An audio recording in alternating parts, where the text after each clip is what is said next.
तर बालमित्रांनो, आपण आता बघतोय छान छान गोष्टी. आपण आता गोष्ट कोणती बघितली मागच्या वेळेस? आज आता आजची गोष्ट आहे आपली 67वी आणि गोष्टीचं नाव आहे द्विविध वानराची मुक्ती. तुम्हाला माहिती आहे का? वानर पण काही काही खूप पराक्रमी असतात, शूरवीर असतात. तसाच हा नरकासूर नावाने प्रसिद्ध असणाऱ्या भौमासुराचा मोठा मित्र होता, वानर. भौमासुराला सर्व जगातून 16,000 राजकन्यांचे अपहरण केल्यावरून भगवान श्रीकृष्णाने ठार केलेले होते. आणि द्विविध हा सुग्रीव राजाचा मंत्री होता. त्याचा बंधू मैद हा सुद्धा एक महाबलवान वानरराज होता. आपला मित्र भौमासूर श्रीकृष्णाकडून मारला गेल्याची बातमी ऐकल्यावर भौमासुराच्या वधाचा सूळ घेण्यासाठी संपूर्ण देशभर दंगा माजविण्याची योजना त्याने आखली.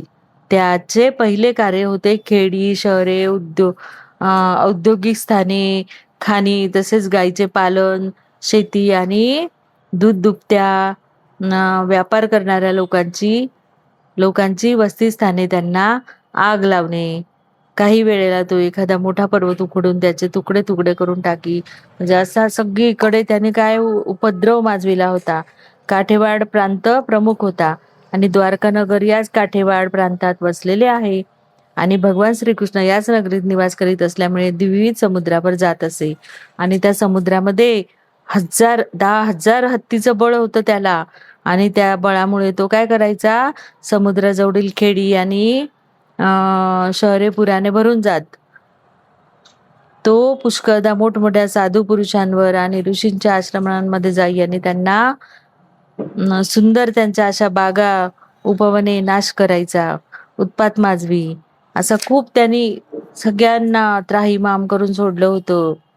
आणि सर्व देशभर त्याचे असे घोर उत्पात चालू असताना त्याने एकदा रैवर्तक गिरीवरून येणारे सुमधुर संगीताचे सूर ऐकले आणि म्हणून त्याने पर्वतीय भागात प्रवेश केला.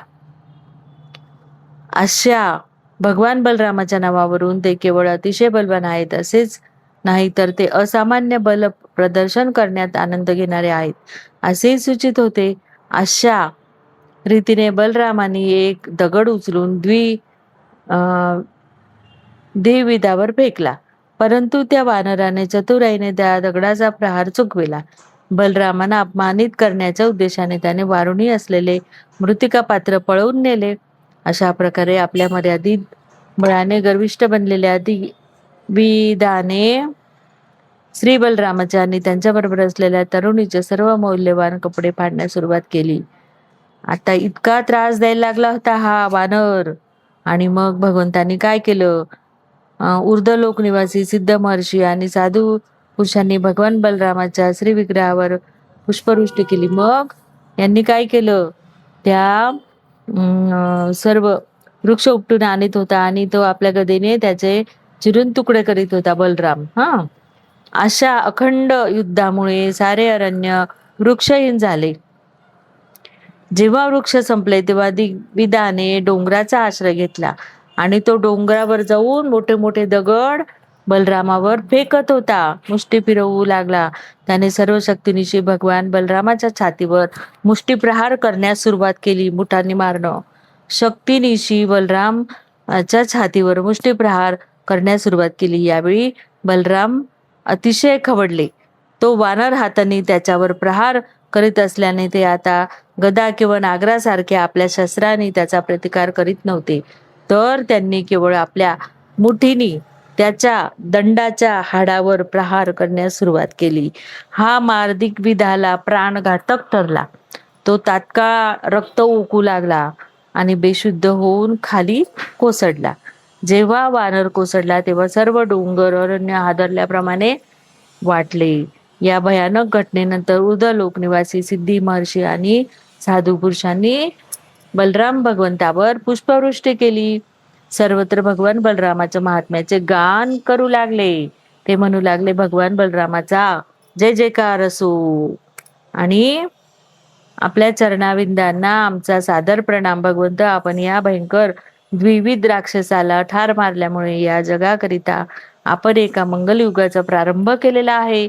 अशा प्रकारचे हर्षपूर्ण जयध्वनी अंतराळातून ऐकू येत होते. अशा रीतीने भयानक असुर दिग्विधाचा वध केल्यावर पुष्पवृष्टींनी आणि विजयगानाच्या ध्वनींनी सन्मानित झालेले भगवान बलराम आपल्या राजधानीला द्वारका नगरीत परतले. म्हणजे बघा, अशा रीतीने ग्रंथातील दिग्विद वानराची मुक्ती नामक अध्यायावरील भक्तिवेदांत भाष्य संपले. आवडली का मग तुम्हाला ही गोष्ट? आता आपण पुढची गोष्ट खूप छान बघणार आहोत. आपण आता 67वी गोष्ट बघितली. आता पुढच्या वेळेस आपण 68वी गोष्ट बघणार आहे. तोपर्यंत आपण जय श्री कृष्णा.